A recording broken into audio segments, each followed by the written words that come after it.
The vote was already over. I knew it before I walked through the doors of the Grand Convocation Chamber. The Vrelkai delegation sat perfectly still, which meant they felt guilty. The architect representatives were already organizing their data tablets, which meant they considered the matter closed. And Ambassador Thesson of the Quorum stood at the central podium with the calm, composed expression of someone who had rehearsed this moment for years. She had. My name is Joran Kaz. I was, until about 4 minutes ago, humanity's last diplomatic representative on Ethon Prime Station. I say was because the moment I heard Thesson begin reading the Forsaken Human Decree aloud, I understood that the title no longer applied. The chamber held nearly 3,000 delegates from 200 species. Every seat was full. Most of them could not look at me. A few could, and those were the ones who had voted for the decree without hesitation. Thesson read clearly and without emotion. The Forsaken Human Clause had been discussed, debated, and revised over the course of 60 years of galactic politics. It stripped humanity of observer status within the Council. It revoked our trade protections. It suspended all communication rights through Council-managed relay networks. And it terminated our membership in the Shield Pact, the mutual defense agreement that bound every Council species together under a promise of collective protection. She finished reading. The chamber was silent. I sat down slowly in my chair, placed both hands on the table in front of me, and looked at the ceiling for a moment. The ceiling of the Grand Convocation Chamber was made of something the architects called living glass. It shifted color based on the emotional output of the species present. Right now it was a deep, bruised violet, which the Council's cultural notes described as collective unease. Good, they should feel uneasy. The Quorum's stated reasons were well documented. Humanity had broken 17 minor trade accords over the past century, mostly involving FTL route boundaries. We had argued publicly and loudly with the Architect Assembly over resource allocation in the outer sectors. We had refused, repeatedly and without apology, to surrender the details of our faster-than-light drive technology to the Council's Open Science Registry. The real reason was simpler. We made them nervous. Humans had been part of the galactic community for just under 90 years, and in that time we had expanded faster, adapted faster, and argued louder than any species anyone could remember. We were not easy to manage. We were not easy to predict. And we had never once told the Council what we were actually doing out in the Veil. Thesson finished speaking. She looked at me directly for the first time. There was something in her expression that was almost apologetic, but not quite, not enough. I raised one hand. She acknowledged me. I have one question, I said. The chamber was completely still. Do you know what we have been doing in the Veil? Thesson held my gaze for a moment. The Veil is an electromagnetic dead zone on the outer rim. Humanity has maintained research stations there. The Council has no jurisdiction. That was not my question, I said quietly. Another silence, longer this time. She did not answer. No one answered. I nodded once. I picked up my credentials from the table, the physical documents that identified me as a representative of the human species to the Galactic Council, and I placed them face down on the surface in front of me. I did not hand them to anyone. I did not make a speech. I simply stood, pushed my chair back, and walked toward the exit. I heard whispers beginning behind me as I reached the door. The living glass above shifted from violet to something murkier, something the cultural notes probably did not have a clean word for. I stepped out into the corridor and let the door close behind me. My personal communicator vibrated almost immediately. A message from Admiral Marin Voss, commander of the 7th Human Expeditionary Fleet. 3 words. We heard, understood. I typed back to pull back. Then I found a seat near a window that overlooked the docking ring and sat there for a while, watching ships come and go against the dark. The station was vast and beautiful and full of species who had just decided they did not need humanity anymore. I thought about the Veil. I thought about what lived beyond it.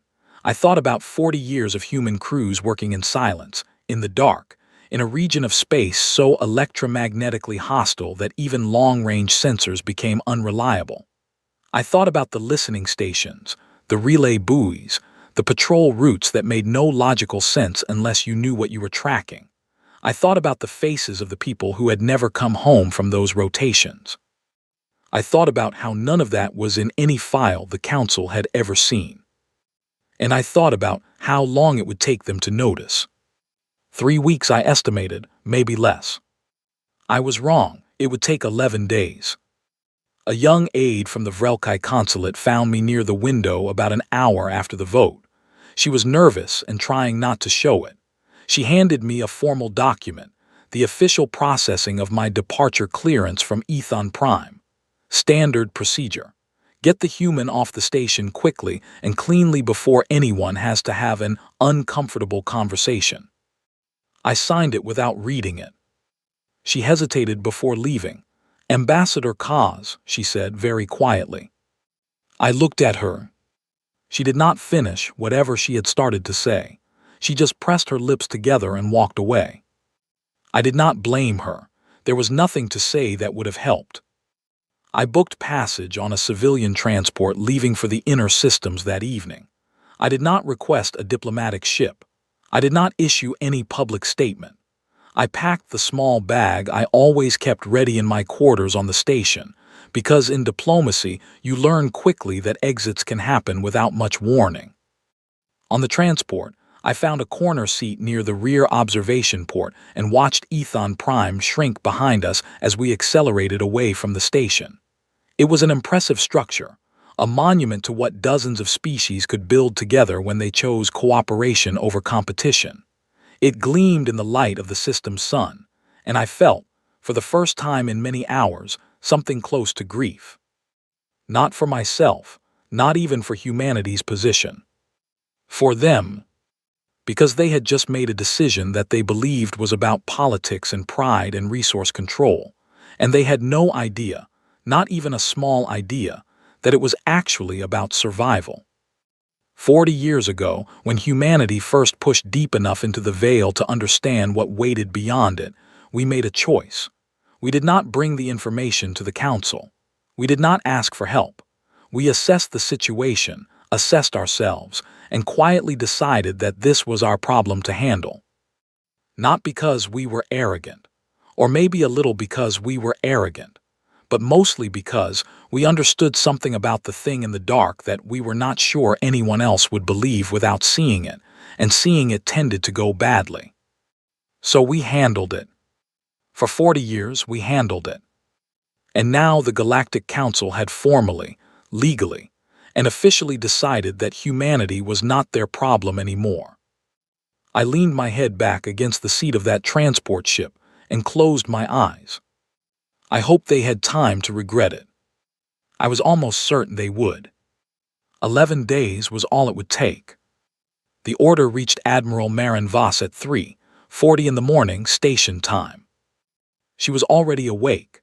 She had been awake since the preliminary vote tallies started coming in from Ethon Prime, sitting in the small command observation alcove off the main bridge of the HSS Endurance, nursing a cup of coffee that had gone cold an hour ago.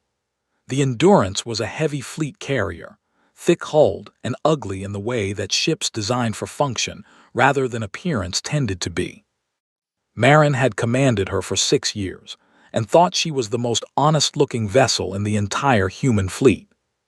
The message from Joran Kaz was brief: pull back. She read it twice, set down the cold coffee, and walked onto the bridge. The crew of the Endurance's night rotation was a skeleton team, fewer than 40 people managing the systems of a ship built for 300. They were professionals. They noticed the change in her posture immediately and straightened without being told. "Get me a fleet-wide channel," Marin said. The communications officer, a quiet young man named Oliver Crane, had it open in under 4 seconds. He was good at his job. Marin looked at the display in front of her, the tactical map of the Veil and its surrounding sectors. Green markers indicated the positions of the 17 ships currently operating under her command. Relay stations, listening buoys, patrol beacons, all of it layered across a region of space roughly the size of a solar system, carefully maintained and completely invisible to anyone who did not have the encryption keys and the context to understand what they were seeing. 40 years of work, 40 years of silence. All units, this is Admiral Voss. We have received formal withdrawal authorization effective immediately. Begin quiet exit protocol. All relay assets to be recovered or deactivated. All station systems to be brought offline in sequence. Nothing leaves a signal. Nothing leaves a pattern. We do this clean. Acknowledge. 17 acknowledgements came back within 90 seconds. Marin turned to her executive officer, a tall woman named Caroline Briggs, who had appeared on the bridge within moments of the fleet-wide broadcast. Caroline had a talent for being present when she was needed without making it look like she had rushed. "How long for full withdrawal?" Marin asked. Caroline had already been running the numbers. 18 to 22 days if we recover all assets, 12 to 14 if we deactivate and leave them dark. We leave nothing readable. Deactivate, purge, then pull the hardware where we can. Anything we cannot pull goes dark permanently. I do not want anyone reverse engineering our buoy network. Understood.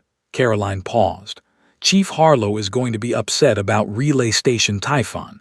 She spent 8 months on the last upgrade cycle. Chief Harlow can submit a formal complaint to the Galactic Council, Marin said.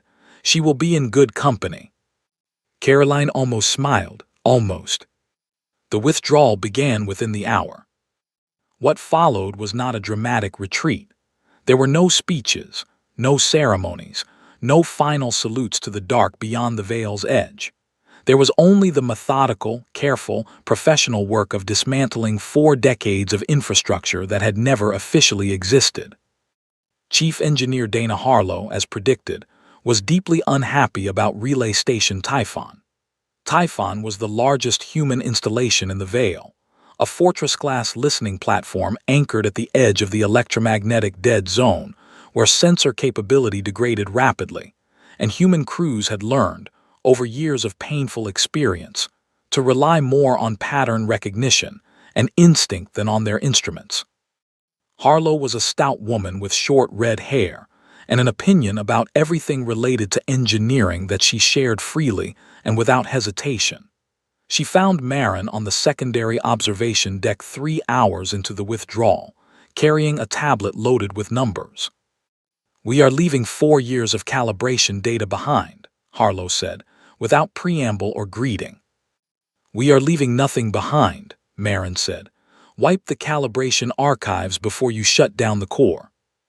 Harlow's expression went through several stages very quickly. "Do you know how long it took us to build those archives? 4 years. I just said 4 years. The acoustic mapping alone." "I know. If we ever come back out here." "We will rebuild," Marin said. "We are very good at rebuilding." Harlow looked at her for a long moment. Then she looked out the observation window at the darkness beyond the veil's edge, and something moved across her face that was not quite fear, but was close to it. "Do you think they understand what they have done?" Harlow asked. She did not specify who they were. She did not need to. "No," Marin said. "How long?" Marin thought about the patrol data she had reviewed that morning. The Null had been testing the outer boundary with increasing frequency over the past 6 months. The pattern was subtle enough that a casual observer would not recognize it as deliberate. Marin had been watching it for 2 years. The Null were patient. They were always patient. But they were also relentless. "The Council's border colonies on the outer rim are not well defended," Marin said carefully. "Their patrol routes are predictable. Their formations are textbook." Harlow closed her eyes briefly. "How long?" "Less than 2 weeks, maybe 10 days." Harlow opened her eyes. She looked back at the dark. "And there is nothing we can do about that." "We are following legal orders from our government in response to a legal action by the Galactic Council," Marin said. "We are withdrawing from a region of space we are no longer authorized to operate in. Everything we are doing is correct." Harlow nodded slowly. I know it is." She tapped the tablet against her palm a few times. "It still feels wrong." "Yes," Marin agreed, "it does." She did not say anything else because there was nothing else to say that was useful. Wrong and right were sometimes the same direction for a short while. The Council had made their choice. Humanity had made theirs. The consequences belonged to the universe now. The withdrawal continued. Over the next 9 days, Marin watched her tactical map change piece by piece. Green markers disappeared as stations went dark and ships pulled back. The buoy network, which had formed a loose but functional early warning perimeter across the Veil's edge, went silent relay by relay.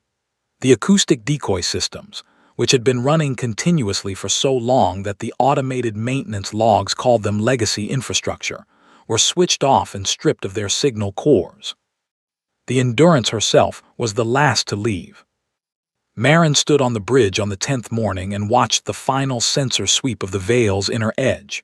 Nothing anomalous on the readings, nothing visible, but the data patterns she had spent years learning to read were there, subtle and cold, like a current beneath still water.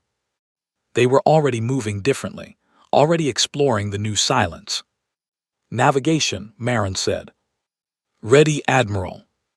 Take us home." The Endurance turned away from the Veil, and Marin watched the darkness recede behind them on the aft display. She kept watching it until the electromagnetic interference of the dead zone swallowed the last sensor return, and the display showed nothing at all. 11 hours later, a distress signal came from the Vrelkai colony of Caldera, a small settlement on the outer rim, about 12 light hours from the Veil's nearest edge. Oliver Crane picked it up on the long-range receiver and reported it without editorial comment, because he was professional, and that was his job. Marin read the signal header. She did not respond to it. She sat with it for a few moments in silence, and then she filed it in the communications log and returned to her coffee. The Council had a fleet, a good one by conventional standards. They would respond. What happened after that was not her decision to make, not anymore.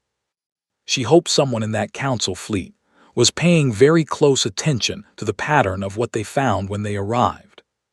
She doubted it, but she hoped. The following account is reconstructed from recovered diplomatic communications, Council internal records, and the personal testimony of Ambassador Thesson of the Quorum, provided to the Human Diplomatic Archive 14 months after the events described. Narration by Joran Kaz. I was sitting in a cafe on Callisto when the first reports started filtering through the civilian news networks. I had been there for 6 days, doing nothing more demanding than drinking coffee and watching Earth's cloud bands through the dome window. The cafe was small and warm, and served food from about 15 different cultural traditions, which struck me as a nice reminder of what cooperation looked like when it was chosen freely rather than mandated. The news headline was brief: Vrelkai colony signals lost, Council fleet dispatched. I read it once. I ordered another coffee. The Council's response to the Caldera distress signal was, by all accounts, fast and organized. Thesson authorized a response fleet within hours of the first signal loss, which was the correct decision, and I will say so plainly even now. She moved quickly and with authority, and the fleet she assembled was formidable by every metric the Council used to measure such things. They were flying clean formations, textbook positions, proper escalation protocols radioed ahead as they approached the colony. The kind of disciplined military response that looked, on any standard tactical display, like exactly what it was: a professional force operating exactly as designed. The Null had been watching professional forces operate exactly as designed for a very long time. The patrol ship arrived first and entered the outer sensor ring of Caldera. It did not respond after that. Then the second ship. Then nothing. The main fleet arrived to find the colony's buildings intact. The infrastructure was undamaged. The power grid was still running. There were no fires, no debris fields, no signs of a conventional conflict of any kind. 300,000 Vrelkai were gone. Theson's own account of the next several hours is difficult to read, not because it is dramatic, but because it is methodical. She describes the investigation process with the careful, precise language of someone who has spent a long time trying to make sense of something that does not make sense. The scans, the atmospheric tests, the search for biological traces. The review of the final moments of the communication logs from the patrol ship, which showed nothing unusual right up until the moment they showed nothing at all. No weapons signature, no energy discharge consistent with any known technology in the Council's database, no pattern of physical damage consistent with any attack model they had ever studied. The Council's senior tactical analysts had a term for what happened to Caldera. They called it a clean event. I learned this later from Thesan herself, and I remember thinking that it was the most clinical possible description of what was actually the most terrifying thing I had ever heard. It was not the first clean event. It was the first one on the Council's side of the galaxy.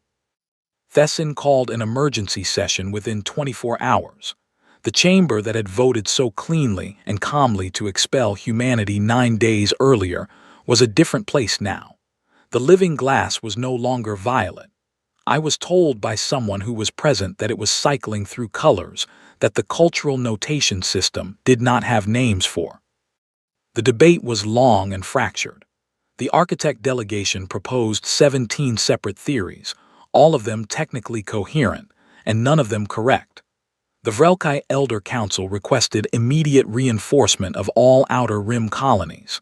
3 smaller species delegations formally requested protection under clauses of the Shield Pact that had not been invoked in recorded history. Thesan sat through it all and kept coming back to the same problem. The thing that had taken Caldera was unknown, not poorly documented, not understudied, unknown. There was no entry in any council scientific registry, no historical account, no mythology, no warning from any species at any point in 90 years of shared galactic records. She had never heard of the null. Nobody on that station had. She began sending messages. She contacted every xenobiologist, every deep space survey team, every outer rim research station the Council had access to. She reached out through every back channel she could find to former human contacts on Ethon Prime, colleagues and counterparts from years of diplomatic engagement. Most did not respond. A few responded with variations of the same message. We are sorry, but we are no longer authorized to share information through Council relay networks. She sent a message to my personal communicator through a third-party relay run by a small independent trading station that still maintained connections to both human space and Council space. It cost her something, politically, to use that channel. She used it anyway. The message read, "What are the null? We have no record of them." I was still in the cafe on Callisto. I read the message. I sat with it for a while. I looked out at Earth's clouds and thought about Caldera, which I had never visited but had seen in survey files. Green hills, a coastal settlement, 300,000 people who had done nothing wrong and had no idea that the thing protecting them from the dark had just been voted away. I took a long sip of my coffee. Then I typed back, "No, you do not, because we never told you." I sent it. I finished my coffee. I booked a transport to a place called Waypoint Gale, a small neutral station that sat technically outside both human space and Council jurisdiction, maintained by a consortium of independent operators who made a modest living facilitating conversations that official channels could not accommodate. I had used Waypoint Gale twice before, in complicated diplomatic situations that I had not been authorized to discuss publicly. I suspected I would be there within the week. Thesan's response came 4 hours later. It said only, "We need to talk." I replied, "I know." Then I packed my bag for the second time in 11 days, and I thought about what I would say when I sat across from the woman who had read the forsaken human decree aloud in front of 3,000 delegates, and what I would ask for, and how to ask for it in a way that made clear this was not revenge. Because it was not revenge, that was important. This was mathematics. This was the simple, unavoidable arithmetic of a galaxy that needed certain things done, and had just decided it did not want to pay the people doing them. The bill had arrived, as bills always do, faster than expected. I was going to Waypoint Gale to negotiate the terms of payment. The conference room at Waypoint Gale was designed for anonymity rather than comfort. The table was plain. The chairs were functional. The walls were a neutral gray that did not belong to any species' aesthetic tradition, which was the point. It was a room that said, "No one is home here, so no one needs to be defended." I arrived first and sat with my back to the wall, which was a habit I had developed early in my career and had never managed to shed. Thesson arrived 4 minutes later with 2 aides. The architect delegates came 6 minutes after that, 3 of them, moving in the careful synchronized way that architects tended to move in public spaces. The Vrelkai elder arrived last, alone, and sat directly across from me. Her name was Vila. She was very old, even by Vrelkai standards, which meant centuries in human terms. Her eyes were pale gold and completely steady. Nobody said anything for a moment. Then Thesson opened a document on her tablet and set it on the table between us. "We would like to propose a temporary information-sharing framework under a provisional." "No," I said. She stopped. "That is not what this meeting is," I said. "You did not come here to propose a framework. You came here because 300,000 people are gone, and you do not know why. And the people who know why are the ones you expelled 9 days ago." The room was very quiet. One of the architect delegates made a short clicking sound that their translation software rendered as a request for clarification. I ignored it. "I am going to explain to you what the null are," I said, "and then I am going to tell you what we can do about it, and then we are going to talk about what happens next. In that order. Is that acceptable?" Thesson looked at the Vrelkai elder. The elder looked at me. "Speak," the elder said. So I spoke. "The null," I told them, "are not a species in any sense the Council's taxonomy recognizes. They do not have planets. They do not have ships, not in the physical sense. They are, as far as humanity has been able to determine after 40 years of study, entities that exist partially in normal space and partially in something adjacent to it that our physicists still argue about nomming. They are old. Not old in the way civilizations are old. Old in the way geological formations are old. They feed, if that is even the right word, on complexity, on organized thought, on the kind of dense information that living minds generate. They do not destroy structures because structures are not interesting to them. They are not violent in any conventional sense. They are simply hungry in a way that has no malice in it and no mercy either. For 40 years, human crews operating in the Veil have maintained a perimeter that uses the null's own behavioral patterns against them. The null learn. They are exceptional at learning. They study patterns and respond to them with a precision that makes most tactical systems look primitive. They mapped every organized species' behavior within the first century of encountering them, and they learned how to move through those patterns the way water moves through gaps in stone. Humanity's advantage was never firepower. Our ships are not more powerful than the null. Our weapons do not damage them in ways that matter. What we had was something that the null, despite their intelligence, had never been able to fully model: the way humans make decisions. We are inconsistent. We are emotional. We change plans in the middle of executing them, for reasons that are not always rational. We name our tactics after concepts. We argue with each other mid-mission, and sometimes the argument changes the outcome in ways that improve it. We make mistakes that accidentally become strategies. We take risks that have no business working, and sometimes they work anyway. To the null, this is not bravado. It is noise. Deep, complex, unpredictable noise that their pattern recognition cannot fully process in real time.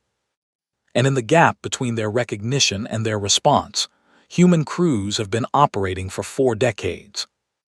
Not heroically, not glamorously, just persistently in the dark, in a region of space the Council never asked about and humanity never volunteered information on, because explaining it to species that fought in textbook formations and followed escalation protocols would have required explaining, first, that the textbook formations and escalation protocols were exactly what made them vulnerable. I stopped speaking. The room was very, very still. The elder's gold eyes had not moved from my face for the entire time I was talking. "How many?" she said. It was not fully a question. "At last count," I said, "there were approximately 40,000 distinct null entities that our survey teams had cataloged in and around the Veil. That number is a minimum. There are likely more that our sensors have not resolved clearly enough to count separately." Thesson set her tablet face down on the table. One of the architect delegates said something to the others in their own language. The translation software did not render it. I suspected it was not intended for me. I let the silence sit for a moment. It needed to breathe. Then I said, "I want to be clear about something. We are not here because we want to watch you fail. We are here because I contacted Joran Kaz, and Joran Kaz is a person who chooses, consistently, to try to solve problems rather than observe them. That is a human trait that apparently the Council found inconvenient enough to vote against." I paused. "He and I disagree about a number of things, but not about this." "What do you want?" Thesson asked. Her voice was flat and careful. "I want several things," I said. "And I want to be honest with you about all of them because we do not have time for negotiating positions and counterproposals and framework documents." I leaned forward. "Humanity wants a permanent seat on the Galactic Council with full voting rights, not observer status, not a provisional arrangement with review periods, a permanent seat. We want the Veil operations formally acknowledged in the Council's historical record, with full credit to every human crew that served there. We want the Shield Pact reinstated and amended to recognize that humanity has been a founding protector of this galaxy for 40 years, not a guest species that overstayed its welcome." I waited for the objections. Thesson started to speak. The elder's hand came down quietly on the edge of the table, not a gesture of interruption, just a presence, and Thesson stopped. The elder was quiet for a moment. Then she said to Thesson and not to me, "Accept." Thesson closed her eyes briefly, opened them. "The full council would need to." "The full council," the elder said patiently, "will do what is necessary when they understand what we have just heard. You know this." She turned to me. "We accept your terms, Ambassador Kaz, all of them." I looked at her for a moment. "There is one more thing," I said. "Speaker." "The crews that go back into the Veil, the human crews, they are not going back as Council employees or under Council command structures. They operate under human authority, with human methods, according to human judgment. The Council can have observers aboard if it wants to understand what is being done out there, but no committee approves our tactics. No review board second-guesses our operational decisions." "You do not trust us," Thesson said. "I trust you to be exactly who you are," I said, "which is people who think in formations and protocols and frameworks. That is not an insult. It is important and it has value in most situations. It is simply not useful in the Veil." Another silence. "Agreed," the elder said. I sat back. I thought about Marin Voss and the crews she commanded, and Dana Harlow and her calibration archives, and Oliver Crane and his communication station, and all the people whose names I knew and the many more whose names I did not, who had spent years in a region of space the galaxy did not know existed, doing a job the galaxy did not know needed doing. "Then let's get to work," I said. The formal repeal of the Forsaken Human Decree was still being drafted when I boarded the military transport back toward the Veil. The legal team handling it told me the process would take a week. I told them to take however long they needed and sent a separate message to Marin Voss with one line: "We are cleared to return." Her response came back in under a minute. "Fleet is ready. We have been ready since we left." I smiled at that, which was not a thing I had expected to be doing on a military transport at 600 in the morning. The transport docked with the Endurance 6 days later. Marin Voss met me at the docking collar personally, which was not standard practice for an admiral meeting a civilian diplomat. It told me something about her mood. She was taller than I had expected from the video calls and shorter than the stories made her sound. She had gray at her temples and steady brown eyes, and the particular kind of stillness that some people develop after years of making decisions that could not be undone. We shook hands. "The council agreed to everything?" she asked. "Everything. Even the operational authority clause." "Even that?" She nodded once, the way people do when something they had not fully believed would happen has happened. "We have 4 council observers aboard, Vrelkai, 2 of them, an architect junior delegate, and a young woman from one of the smaller species. I cannot pronounce the name of her homeworld, but she is apparently a very good engineer." "How are they?" "Nervous," Marin said, "appropriately so." We walked toward the bridge. The Endurance was already underway. The crew had not waited for a formal departure ceremony, because Marin Voss was not the kind of commander who held departure ceremonies. The ship was moving, clean and steady, toward the Vale's edge, and the people on it were doing their jobs. I found the 4 council observers in the secondary observation room, which gave a clear forward view. The Vrelkai pair were standing at the window, very still. The architect delegate was reviewing something on a tablet with the focused expression of someone memorizing it. The young engineer, a slight woman with iridescent markings along her jaw that shifted color when she moved, was watching the tactical display with an expression of complete and undivided concentration. Her name, she told me later, was something untranslatable in Standard, so she had been using the designation Lena for human interactions. She had excellent instincts and a mind that worked quickly, which I noted and filed away. The approach to the Vale took 18 hours from our position. As the electromagnetic interference began to build, the ship systems adapted in ways that were not standard. The sensor arrays shifted to a different operating mode, one that the crew had developed internally over years of Vale operations, that traded raw resolution for pattern sensitivity. The communication system switched over to a protocol that the Council's relay network did not recognize, because it had not been designed for the Council's relay network. The lights on the bridge dimmed slightly, because human eyes in the Vale had learned to rely less on instrument panels and more on direct observation, and lower ambient light made direct observation easier. Lena watched all of this and said nothing, but she was paying attention to everything. Marin gave the orders quietly and without ceremony. Systems came online in a sequence that had no tactical logic unless you understood the acoustic principles behind it, which required knowing things the Council's military theorists had not had access to. Every system activation was timed and patterned in a specific way, not for efficiency, but for effect, for the same reason that a hunter does not move in straight lines. The Null had been in the Vale for 11 days without the perimeter. The patrol data Marin's team had collected during the withdrawal showed they had moved fast, faster than historical patterns suggested they would. They learned the silence quickly, Marin told me at the tactical table, pointing at the data. "See this boundary here? That is Relay 7's old position. They crossed it on day 3, and here day 6 they reached what used to be the acoustic decoy perimeter.